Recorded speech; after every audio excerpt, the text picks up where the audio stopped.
Welcome to the Think Factory podcast. We got one question for you. What keeps you up at night?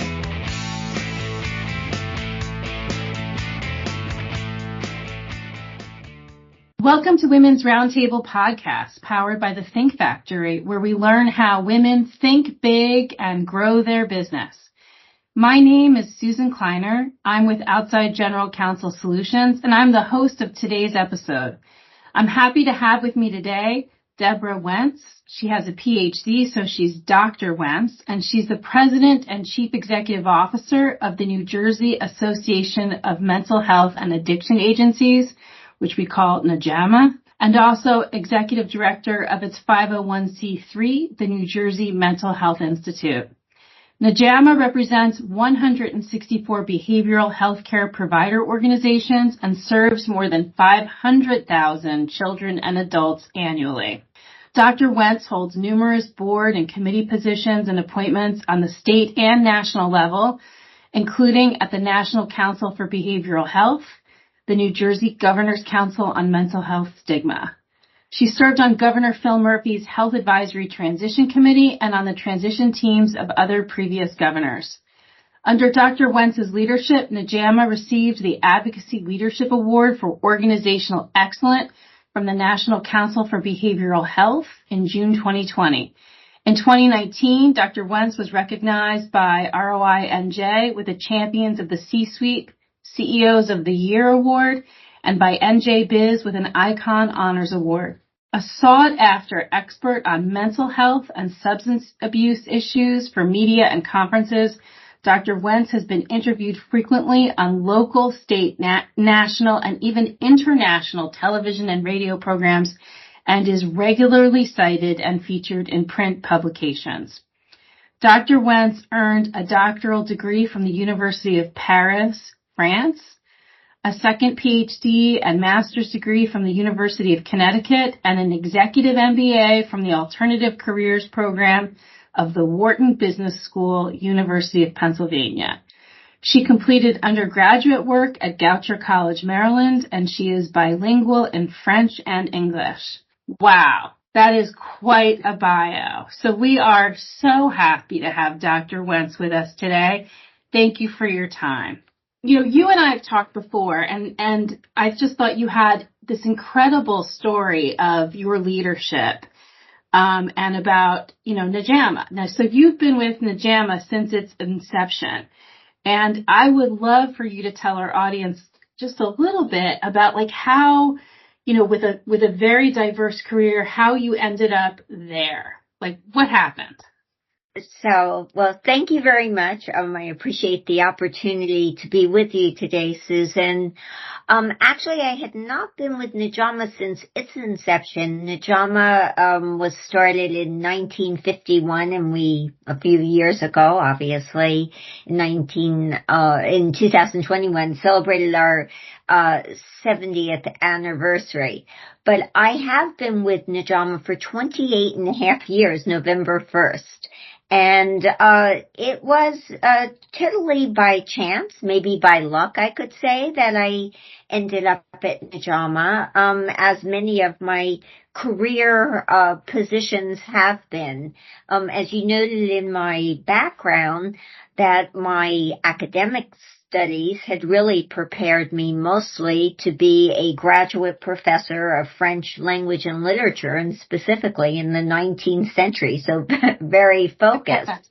My professional career went in other directions, starting from working in a public relations and advertising agency right out of college, working in startup companies for biotech companies in the early 1980s.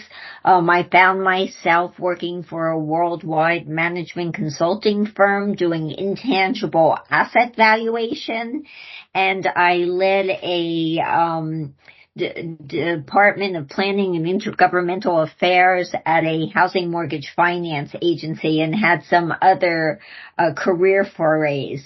So how I actually ended up at this position, which I think feels like it was made for me, but I did not plan. It was not planful. At the time, I was working in New York for a provider of addiction treatment services, and I was doing mainly, this is at the end of the 90s, national healthcare reform, because I really was finding it too confining to just concentrate on my sort of public relations and business development activities there.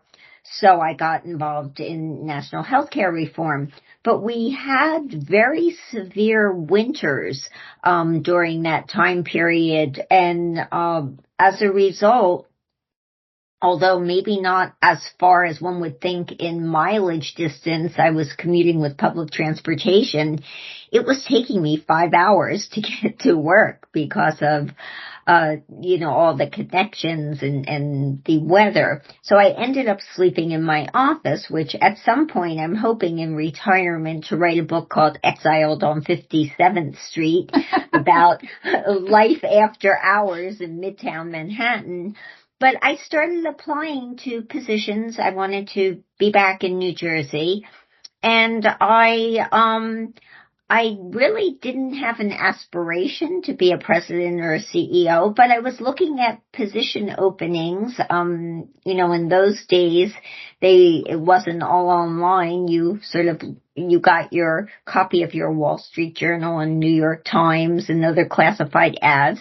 And I looked at skill sets that I thought I had that were transferable. So I had applied to the New Jersey Association of Mental Health and Addiction Agencies, and I was hired. And no one was more surprised than I was, because at the time, to my knowledge, I did not know anyone in my immediate life who had a mental health diagnosis, although later I found out that they did. It's because of stigma and discrimination that they weren't talking. And so I was surprised, and I guess there was a 10-person search committee, and what they said is, when I questioned why they hired me, they said, we among ourselves have hundreds, if not thousands of years in aggregate of mental health expertise, and you will learn you can, with your marketing background, communication skills, you will be able to position the issues. And that's what I've done in terms of, I promise to make the organization visible, to increase its revenues, and to get access to the highest levels of government to be able to influence those issues. And I believe that I have accomplished that and more. And it's been, so again, it was very serendipity that I arrived in my position. But 28 and a half years have flown by. I'm still here. My expertise prior to that had more or less been, going in, doing a startup, and once it was running smoothly, it became less challenging to me, so then I would move on. But I haven't had that desire, because I don't even have time to think about it. Yeah, I bet. I mean, so it's really interesting to me that you looked at this job description or the classified ads, and you looked at skills versus the substance or something else. And I just love to hear that you pushed yourself. I mean, I know that I've read studies about the fact that women, constantly undervalue themselves, and they don't always make the leap like they could for these positions, because women are more likely to think, oh, I'm not qualified for that. So how great is that you're a living example of, yeah, you are qualified, and you should go for it.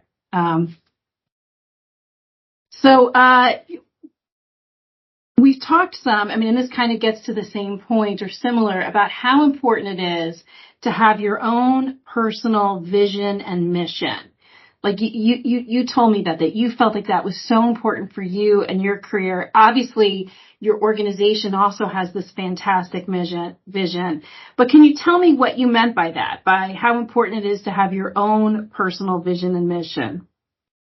Well, for me, in this particular organization, obviously we're in what is known as the helping profession. So those, while I don't directly deliver mental health or substance use treatment services, the organizations that I represent provide both treatment and supports to those individuals. But I've always been, in fact, I characterize myself as a closet social worker since childhood. I always wanted to help people, and even as a child, I would bring children that I perceived as having a lot less than I did home, and then, open up my closet and toys and offer it to them and insist that they take them with them. So I think that was pretty ingrained, and it does align with our mission. I've always also been intrigued, fascinated, and delighted by multiple cultures and people with different backgrounds, from, whether it was linguistic, cultural, racial. And so, that interest of mine, which probably led to my degrees in French, and that's where it's transferable back into healthcare and health equity, is so that also aligned with the mission. And then this has always evolved, and I've been open to various kinds of position, but I really became much more focused on this aspect through my work at NJAMHAA, as we're called, and the New Jersey Mental Health Institute.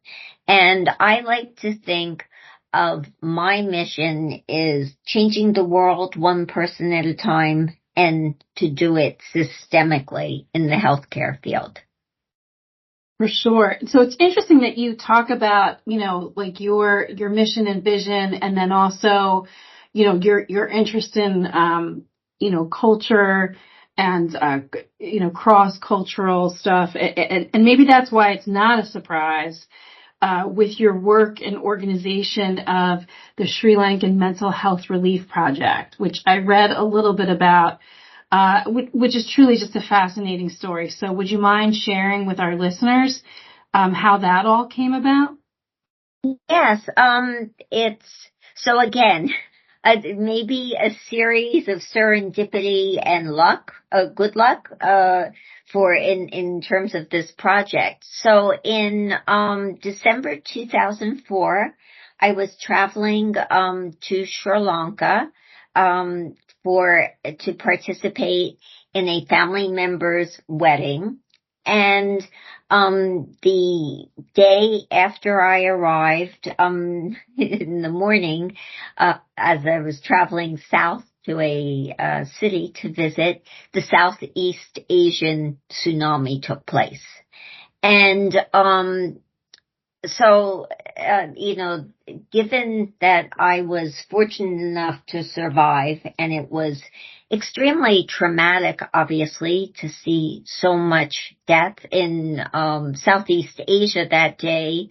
In excess of 250,000 people lost their lives. In Sri Lanka alone, it was somewhere between 32,000 and 36,000 people were swept away and drowned and lost. And there was economic loss and, loss of life and loss of, some people were traumatized and have never recovered. So I felt that it was the sign to me almost that I had to give back and do something.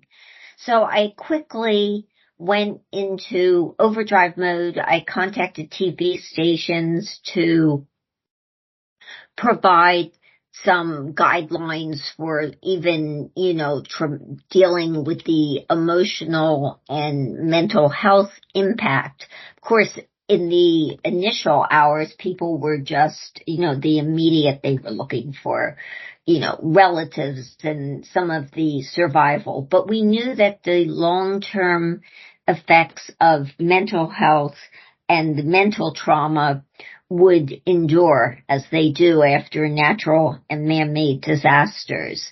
So I initially just I had created when I started at NJAMHAA a pharmaceutical advisory council. Today it's our Life Sciences and Innovation Council.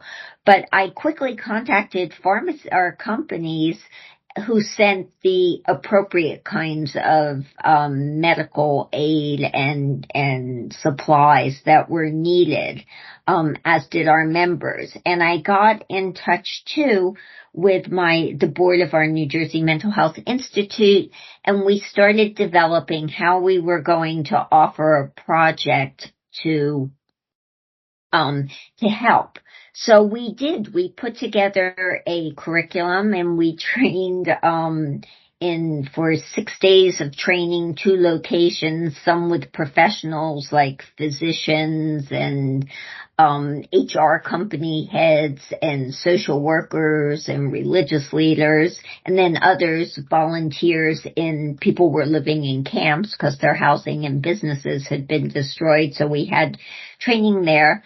So we trained 106 people in a train-the-trainer for recognizing the signs and symptoms of mental health, and it would be substance use problems to treat the depression and anxiety. And we impacted from the evaluations over 200,000 people. Then we wanted to continue it. We offered this trilingually in Hindi, Sinhala, and English. And then based on the evaluations, we were set to offer a second round of training, but it became dangerous at that point. There was civil unrest, and we could not, in good faith, send, our trainers and cultural ambassadors back there at that point. So we created and distributed trilingual brochures, which we had distributed on recognizing the signs and symptoms of mental illness and substance use, and we did this in a culturally competent kind of context, and again, trilingually. And then for the first project, we had partnered with a non-governmental organization that was local, because that was important in terms of reaching into the population. And then we had a third project where we trained people in rural areas who had no resources or physicians or clinicians in mental health, but we broadened it to include other issues like domestic violence, poverty, other economic factors, women who lacked independence in education, and we provided them with toolkits for which they then took back to their various areas. So there was a lot of logistics, there was a lot of cultural differences that we overcame, but we did and that particular project impacted about 1,500 families. So we were proud. I feel that when something happens, New Jersey, where I reside and where, obviously our, organization and institute are housed, we are such a diverse population here, and it makes us feel like a global citizen of the world. And when something happens, there's always a New Jersey connection, but there's a world connection. So we were very happy to contribute to this effort, and we've established ties that are enduring, and we still stay in touch. What an amazing example of being a global citizen and, taking action, and marshaling these resources and other people, truly amazing, and, a testament to your character and your leadership. I just wanted to turn, to something that I mentioned in your bio, when I think about mental health issues, I think one of the biggest problems, and maybe this has changed over the years, and I'm curious to hear from you about it, has to do with stigma. And I know that you chair the New Jersey Governor's Council on Mental Health Stigma, which was reconvened in January 2022 with what it said on the internet, a renewed sense of vigor. So can you tell me some more about the work of the council and, how, why it was reconvened and, what you see as, the issues with stigma and how it's changing? Yes, it's one of my passions, so I'm happy to talk about this. Well, the council was actually created in 2005 through an executive order by then acting Governor Richard Cody, whose number one issue was mental health. And this stigma council, I've been a member since its inception. And I do see changes over the years. Stigma probably is the greatest barrier to people getting help. Because when stigma doesn't exist, individuals are much more likely to receive the support they need and to recognize the possibilities in their life and then to work to make them realities. And through educational programs in communities, schools, and other settings, we can make a life-changing impact. So I want to just say that stigma hurts everyone living with a mental illness, along with their families, friends, colleagues, and the communities they live in, because it is that such a primary barrier to the achievement of wellness and recovery, as well as full social integration. And it can appear to others as distrust, fear, stereotyping, and discrimination. And this type of discrimination that's associated with mental health stigma presents many challenges for people with mental illness. And for example, it's too often difficult, if not impossible, for individuals with mental illness to secure housing and employment. And so when I entered the mental health field in 1995, I was immediately struck how stigmatized mental illness was. And I felt, that I should, again, take action. So at that point, I put together a campaign called Mugshots, where I featured famous people like Abraham Lincoln, Beethoven, and others who had mental illnesses. And I did this in a very high impact way. And I was able to get a public relations firm to donate pro bono services. And that campaign ran for about 3 years, and it would appear like on CBS top of the hour news. It was just amazing. But together, over the years, there has been change in the field. And for example, work that the council is doing to make further strides towards eradicating stigma. Over the years, we had a series of ambassador award programs where we would highlight a particular sector. Business was one, teachers and education was one, religious leaders was one. There were others, and we would highlight the work that people were doing to overcome stigma. Currently, we're involved in a learning, a stigma-free zone learning collaborative where we acknowledge and showcase ambassadors in communities that have successfully established stigma-free zones. And participation in this group helps access to resources, toolkits, and community organizing strategies for successfully implementing and sustaining stigma-free zones. We also had very interesting activity, which was a mental health roundtable featuring very well-known person, Dr. Otto Wall, who is a professor emeritus at the University of Hartford and author of Media Madness, Public Images of Mental Illness.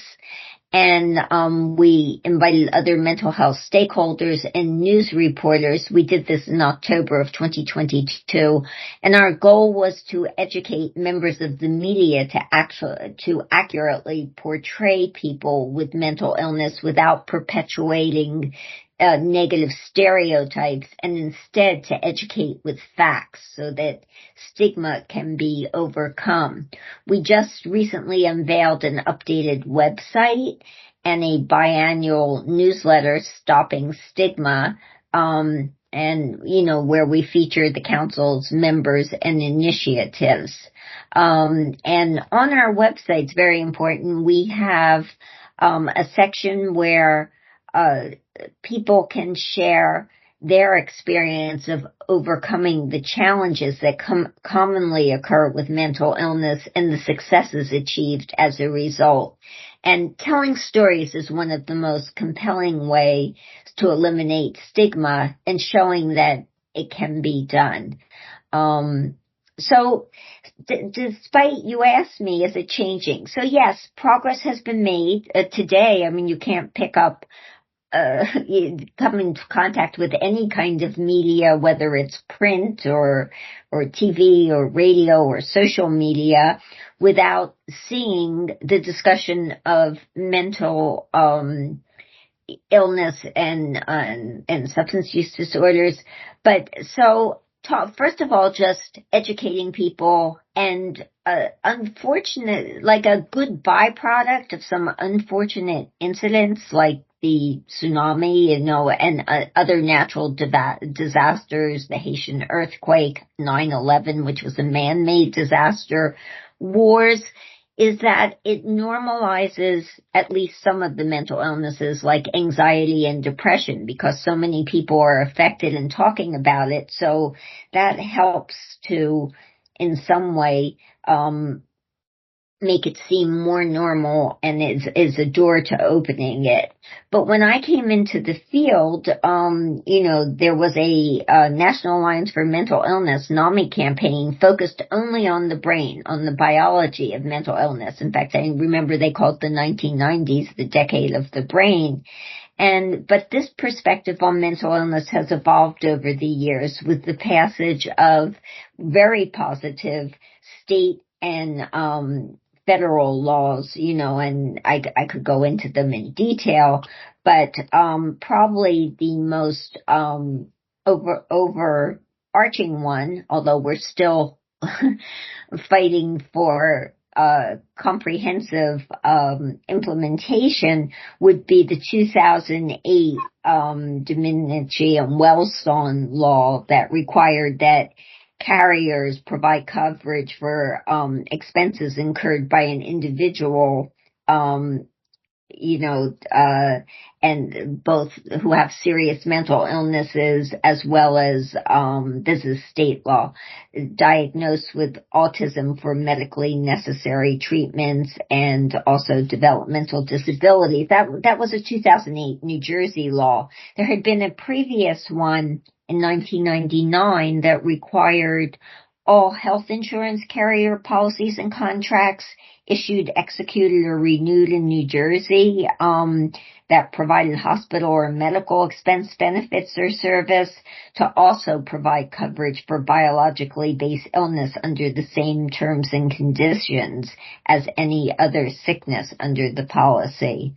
And then in 2017, as a precursor to what became more expansive under COVID, New Jersey had adopted regulations requiring private insurers to cover telemental and telehealth services to the same extent that they cover in-person services, as long as the telemedicine provider met the same standard of care as an in-person provider. And finally, in 2019, which is something that we had been working at for a long time is that was a New Jersey law that enhanced enforcement of mental health parity laws by improving transparency and accountability related to the insurance coverage of mental health and substance use treatment disorders for New Jersey residents. So while this was happening, though, in New Jersey, at the federal level, there also was this evolution. So in 1996, the Mental Health Parity Act of 1996 had provided that large group health plans cannot impose any annual or lifetime dollar limits on mental health benefits that are less favorable than any such limits imposed on medical and surgical benefits. And I'm sorry, because earlier I guess I had jumped to the 2008. I was looking at 2008 for in New Jersey, but this is 2008, the federal Paul Wellstone and Pete Domenici Mental Health Parity and Addiction Act of 2008, which preserves the protections from the 1996 Act and added significant new protections such as extending the parity requirements to substance use disorders, which was huge. And although the law requires a general equivalence in the way that mental health and substance use disorders and medical surgical benefits are treated with respect to annual and lifetime dollar limits, financial requirements, and treatment limitations, this bill did not require large group health plans or health insurance issues to cover mental health or substance use benefits. The law requirements only applied to large group health plans and health insurance that chose to include those benefits in their benefit packages. So then the next step, because the reason why I'm talking about, by the way, the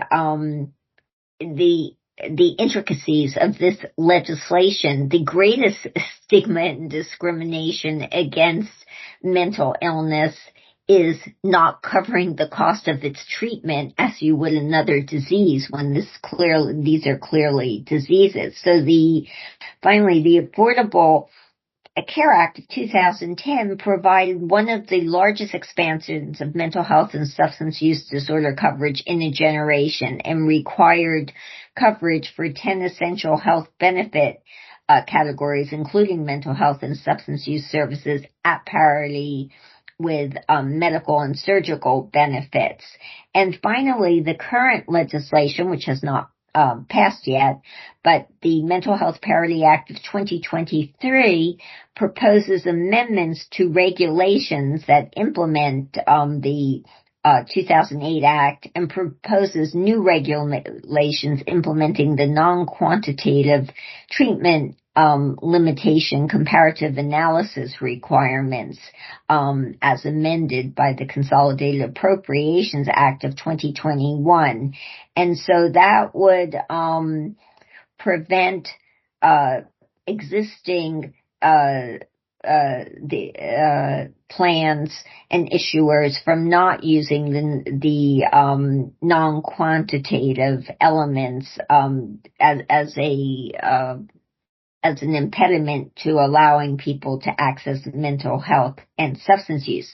But despite all these regulations, and that's why we have to sort of police the implementation, like with all change, it really stigma has to be internalized as part of somebody's individual belief system. Sometimes people will say, maybe in public or certain, forums, that they're on the right side of the issue, but they might say something else behind closed doors. And again, I think when I referenced to 9/11, this really was a big change because a lot of the primary and secondary trauma from the attacks and the loss of life, so of course there was widespread anxiety, widespread depression. It did normalize it, and the media was focusing much more on the issues, and this increased awareness, which helped to chip away at stigma. That said, we still need a lot of education to build awareness and understanding, and we're far from having, like, really, being able to declare full success on that front. So, it's very rewarding to work with my colleagues on the Governor's Council of Mental Health Stigma and others that we engaged in our subcommittees and events to change that. Yeah. Well, I mean, thank you so much for your work on that. I mean, and I think that, like, what I heard from what you were saying, it's not just the media, which we touched upon, and media portrayal of mental health conditions. I mean, that's one serious issue. The other thing is, being able to talk about it, about mental health and mental wellness in the media. But dealing with some of these other, issues, that affect the care and treatment, like the insurance and insurance parity. I'm sure your group is also working on, like, well, how do employers deal with it? Like, how do people get paid? I know it's much different here in the United States than it is in some other countries regarding the care and treatment of mental health. So we have a ways to go. I think it's also really helpful in listening to you on your website. You talked about how people share their own stories. And maybe that's one of the best ways that stigma changes, is when people share, from the heart about their own, suffering or, dealing with, where we talk about, dealing with mental health or mental wellness. And we're not afraid to share. So thank you so much for your work on that. It sounds like, well, we have so much more to do, but it sounds like we have made strides, particularly on the regulatory level, which I think people aren't always thinking about. So thanks for sharing about that. It was really enlightening. But when I think about mental health issues, obviously, other than everything that's happening in the world right now, but what's on the forefront of people's minds, or at least on my mind, when I think of mental health and how things have changed, I think about the pandemic and how the pandemic changed, how we view mental health, but also made significant changes with, the mental health profession. So I know that you mentioned one of the regulatory changes, I guess, that happened pre-pandemic had to do with telehealth. But certainly during the pandemic, I think people found it a lot easier, hopefully, to access mental health treatment through the phone or internet. I'm just curious, from your perspective, how did the pandemic change, your field? What was it like trying to support your members during this difficult time period? Well, yes, the pandemic, within a week's time, we had all of our members had gone from, some continued in-person services just due to the nature of their services, like a residential provider or a hospital, but many, went to, telehealth, and, both state and federal waivers, which normally did not allow payment for treatment by telehealth, did. But first of all, obviously the entire world was anxious, depressed, hypersensitive. It was in the start of 2020. In fact, I feel that we're still, while they've declared the pandemic over and you see people behaving differently, it really is not. It's still there. So it was 24/7, nonstop. And in terms of our membership, we provided services, I would say, almost 24/7. There had been tremendous demand on the field, and that demand is continuing. But immediately, first of all, people were afraid. We had many among our membership and colleagues throughout the field. There were people who had COVID. There were deaths of staff, deaths in clients. The state was, and federal government were trying to manage too. There were different regulations that came out, whether it was vaccines of healthcare workers, whether it was personal protective equipment. And we had quite a fight there because while they gave lip service to the fact that those who delivered mental health care, needed PPE, as it was called, most of it went to like hospitals and healthcare facilities. Yet our staff and clients, they were face to face.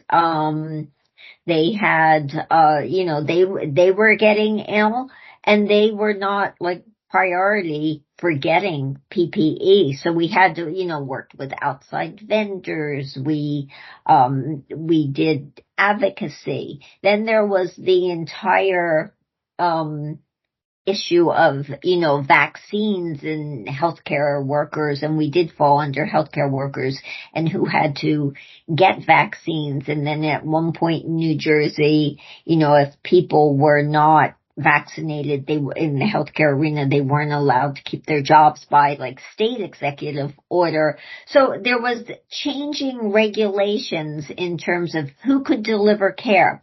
There was a lot of stress and staff burnout that we've never seen before. These were people on the front lines who saw people, sick, dying, their emotional impact. They had their own families. Many people, healthcare workers, some, had to go face to face. Those who were at home, though, they had caretaking from children who were not in school. They had often elderly parents or other family members. And then they had, because some people just were not resilient and decided, I don't want to expose myself, I don't want to expose my family. So they left the field, or they were so anxious that they would make someone ill in the field. So while this field was always difficult to attract and retain people due to the lower remuneration compared to alternative type of careers that people could go into, it hit its peak because those who remained were picking up bigger workloads. To this day, it's very difficult to recruit and retain staff in this field because, for example, in New Jersey, and nationally, they've been going towards a minimum wage. Often there's not much of a difference between a minimum wage and a master's level clinical person. So while salaries have been slow to increase, there have been some in the past couple years, but it didn't fill that gap from, I think the last COLA until last year that our members had was in January of 2008. So, many of them had like flat salaries.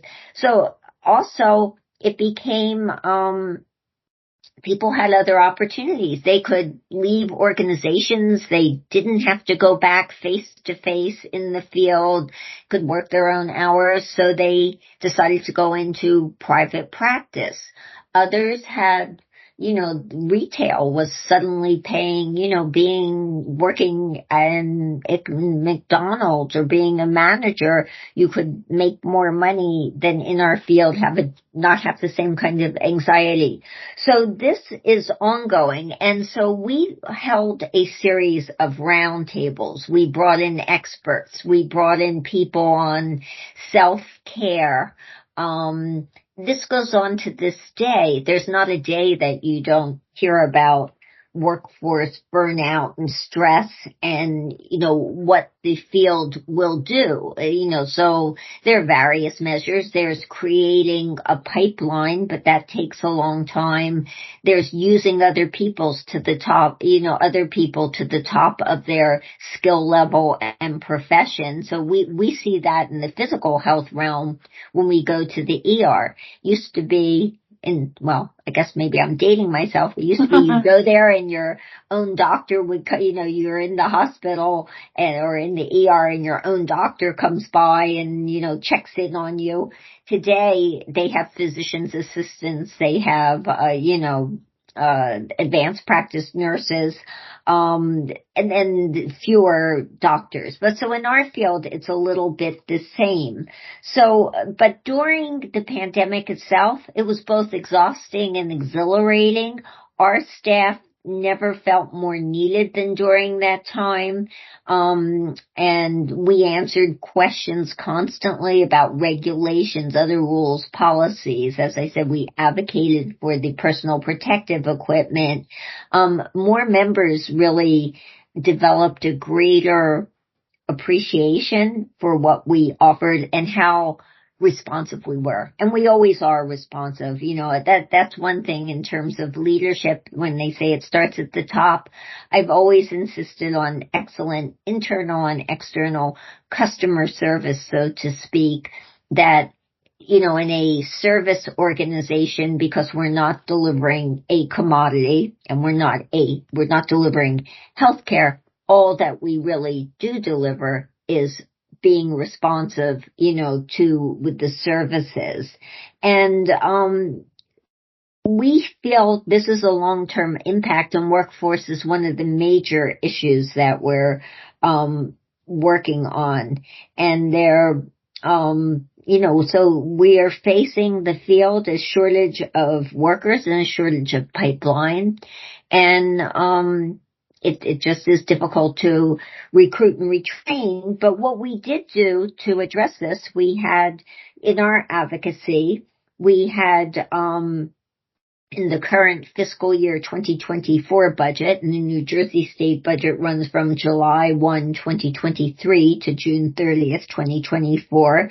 There is an increase of $27 million in state funds, which is being matched by $10.5 million in federal funds for increases to rates and contracts. And this is in addition to the fiscal year 2023 increase, combined increase of $39 million that was incorporated into the base for wages and other deficits. And in this year's budget, there's also a one-time, which is major, $86.75 million investment through the Department of Human Services to shore up the workforce that holds the system of home and community-based services. So specifically what that means was there's $25 million for a loan redemption programs for mental health and substance use, as well as applied behavioral analysts and private duty nurses. There's up to $60 million. These are one-time funds, but they will help for recruitment, retention, and training for mental health, substance use, and intellectual developmental disability professionals. There's funding for free certification for peers and community health workers. There was $40 million to increase social service provider payments within the Department of Children and Families, including rates in child protection clinical services in the children's system of care, and $36 million to increase the rates paid to service providers for for residents with intellectual and developmental disabilities. And of note, we hear so much about school, the mental health crisis in school and in youth. There's $43 million for the inaugural year of the New Jersey statewide support services network, which consists of 15 regional hubs that provide prevention and brief intervention services to New Jersey public school students, parents, caretakers, and the school facility. And of note too, for children, in the fiscal year 2023 budget, there was $108 million recurring funding for increases to the Department of Children and Families, children of system of care rates. So this funding, while it sounds huge, it's a huge system that treats so many. It's a lot. I was just listening to all your numbers. I should have added it up with a little tape, that was a lot of money. But go ahead. Sorry, I didn't mean to interrupt you. No, but so this funding begins to help remedy the situation, but it's ongoing. And we're concerned because, priorities sometimes change, and people changed a lot of their priorities and what they want, and they left the sector of healthcare for other industries. So all of this really just, we're working constantly to maintain it. But yes, and the other thing that we're working very hard is to make permanent some of the use of telehealth, where they broadened its use, because that really increased access for a lot of people.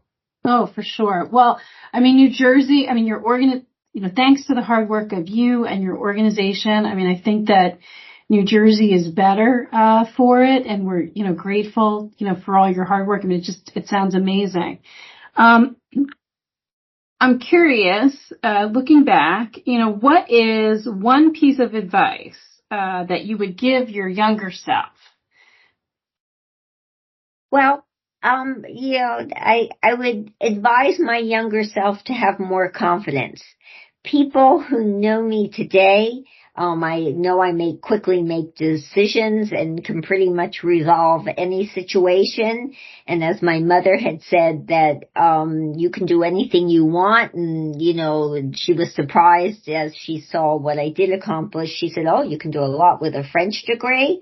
But, when I was younger, I tended to undersell and undervalue what my impact could be. And I thought that I had to work harder than others because I saw others as, more adept and more impactful. And, hard work's good preparation, though, for building confidence. So now, based on that, I know that I can pretty much face any situation. And often when something happens, I'll just say, "Hey, this is the person that was in the tsunami, and, I can survive that. I can survive other, difficult situations." For sure. Thanks. So where can people, find you, follow you, follow the good work of NJAMHAA? Well, the best place, I think, is our website, www.njamhaa.org. They could always call our office, 609-838-5488. We're on social media, former Twitter, LinkedIn, Instagram. So, the normal ways. We're there, and, as I said, responsive and ready to help. Thank you. So at the Think Factory, we like to ask all of our guests one question, which is, what keeps you up at night?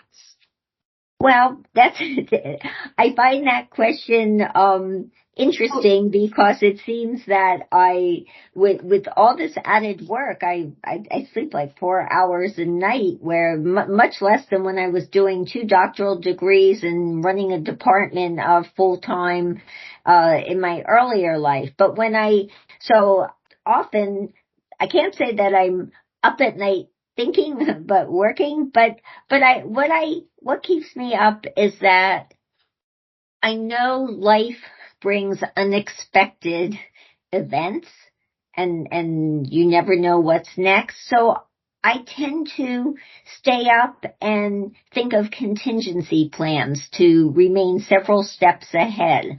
I'm not worried, but my mind's constantly going about what's next, what my association should be doing, and what I should be doing.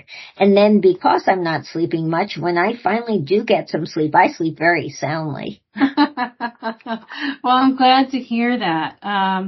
So I want to thank you, Dr. Wentz, for your time today. And be sure to check out our other Women's Roundtable podcasts so you can learn how women think big and grow their business. Thanks so much, Dr. Wentz. Thank you, Susan.